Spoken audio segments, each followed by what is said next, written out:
Welcome, Chef JP. How are you? Great to be here today. I'm glad to have you. Now, tell us how you got into this very different kind of cooking. Basically, my father was in the Army, and we lived all around the United States. So, as a result, I got to sample different regions' food, and New Orleans, Pennsylvania, Texas.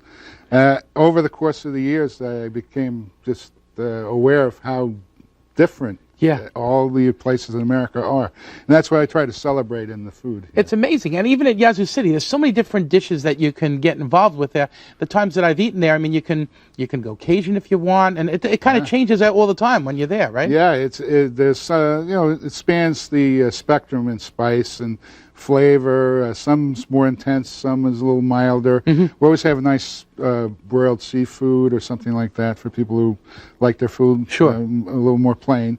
But what you come away with is the essence of America celebrates the people through the food. It's very different everywhere. It's that's what's so awesome. Well, what are we making today? What is this? Today we're going to do a dish which has a long history. This is called Crawfish Remoulade. It's from Louisiana.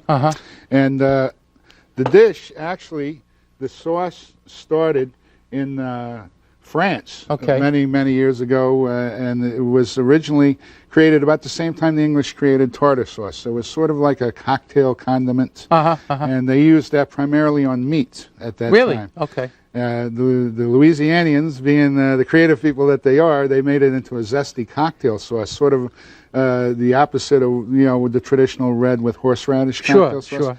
And now they use it on seafood dishes, fried or boiled or broiled. It's excellent. And this is a cold kind of dish that we could have on a roll or a cracker, or this can be an appetizer. It can be a lunch. Or a nice dinner. I've even seen people do a pasta salad with it. I get it. Sure. So your imagination is endless. Just go, All right, well, let's get busy. What do we do? Okay, we have 2 cups of mayonnaise here.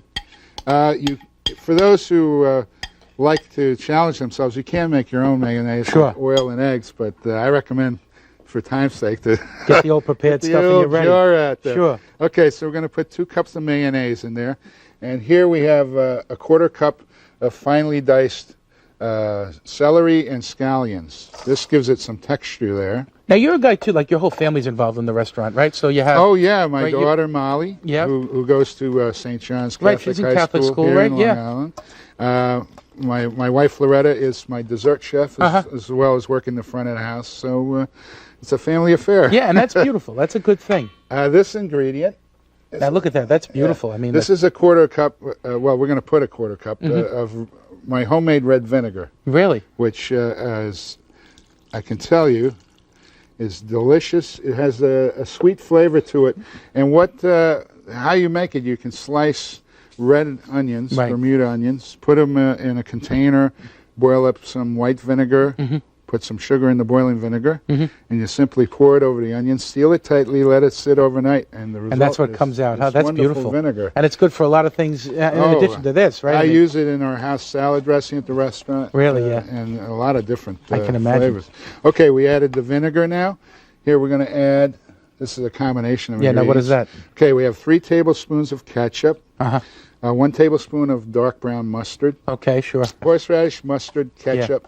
Oh, and the smell just came up beautiful, my lord. There is a tablespoon of hot sauce. I was going to say a little heat, right? A little Worcestershire sauce. Ah, there you go. So it is essentially, you're making like a cocktail sauce. Yeah. It's similar to, I guess it's a New England variety with you have the chili sauce, some prepared horseradish, some ketchup, and some zing-a-zing. That can never hurt, Okay, so look at that. That's beautiful. This looks, a little almost like a Thousand Island dressing. Now, do you guys have a big priority at home to eat together? I mean, is that something you really try to do? Oh yeah, I think the table's important. Family meals. Actually, my grandmother was a chef in Europe before World War II, and she always made these sumptuous meals, and we would always have a nice family meal. Which to me is important because it brings the family together and links you, right? Yeah. That's why I think on this show celebrating the food, it goes with faith and family, faith right? and family. Yeah. Exactly. And I can see that in your own life. I mean, I know, like, even, to get involved in Catholic school, and you're involved in Catholic school system. I mean, you're a real believer in that, right? You believe in it. It's a great system for a young mind to find God in many different ways. Yeah, exactly right. You know, the ideas of the books. Yeah, right? Yeah, my daughter, she took the culinary class over there. Yeah. And she works with me in the kitchen a couple of days a week. Awesome. So, okay, What's what else next? do we have here? We're going to add about a tablespoon of paprika. And you have a great spicy sauce, I remember. A spicy powder that you use, like your own Oh, my mix, own right? mix, yeah. Yeah, that's good, boy. I call love that. that. The big heat spice. The big heat spice? Well, that's there. How'd you come up with the name Yazoo City for your restaurant? That's named after a city in Mississippi. Really? And I'll tell you just a quick story. During the Hurricane Katrina crisis, we became friends with the people in Yazoo City. They hadn't been hit by the hurricane, but they were right on the fringes. So we said, who can we contact? We did a toy drive. Wow. And got backpacks and things to help the people out. We had an event in Lindenhurst. Wow. And we contacted the mayor of Yazoo City. And they were very, very accommodating. And through them, we relayed the goods to the people there who needed it the most. Wow. And we got a very nice letter from Governor Haley Barbour. Really, huh? And so it was just nice that just by coincidence, naming the place, we became friends with After all of that. in the real Yazoo City. Yeah, no, that's great. Okay. That's coming together. Now what? Yeah, so I had added a pinch of salt there before. Yes, I saw that.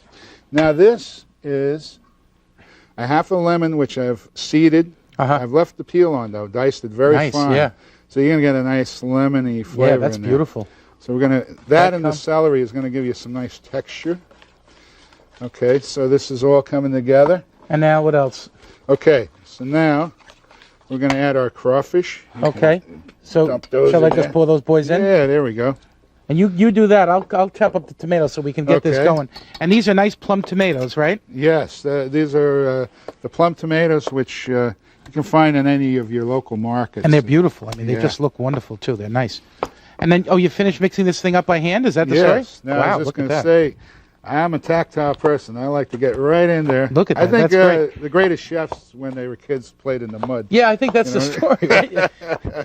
What about crawfish? Crawfish is traditional, of course, from New Orleans and South in general. But we use it up here for stuff, right? Oh, yeah.